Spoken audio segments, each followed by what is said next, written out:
During this lesson, we will show you what a motherboard is and how to install it inside a desktop PC case. We will assist you with the following: tools that you will need, components required for the motherboard to be installed inside a desktop casing, how to install a motherboard inside the desktop PC casing. Open your computer case, then remove the side panel for easy access to the motherboard tray. The motherboard tray can be removed from the case, which will allow you to easily install the motherboard without having to work at weird angles. Not all cases have removable motherboards. The motherboard tray is typically held with 2 screws. Set these aside so that you do not lose them. Ground yourself. Before you start working on the interior of your computer or handling the motherboard, make sure that you do not discharge any electrostatic charge. Make sure you discharge any electrostatic charge you may have. You can touch a water tap to discharge your electrostatic charge. Wear an anti-static wrist wrap while working on the computer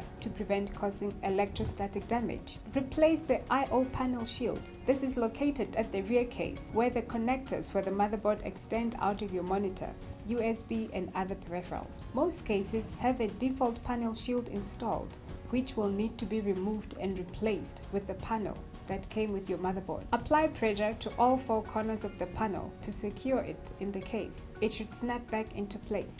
Make sure that you are installing the panel in the correct direction. Compare it to the actual layout of the connectors on the motherboard and make sure that it is facing the right way. Find the standoffs. Standoffs keep the motherboard above the case. This prevents it from shorting out and helps cooling. Some cases will come with standoffs, while others do not. Your motherboard should also come with its own standoff that you can use. Match the hole on the motherboard with the available standoff location on the motherboard tray. Each case and motherboard tray is different and will have different hole configurations. Line up the motherboard to see where you can use the standoffs to secure it. Every possible hole of your motherboard has a standoff installed. Most standoffs screw into their holes, but some are pushed in like pegs. Not all motherboards will be able to attach with all the available holes. Connect as many standoffs as possible, but never use any extra standoffs. Standoffs should only be installed in the locations with the corresponding motherboard hole.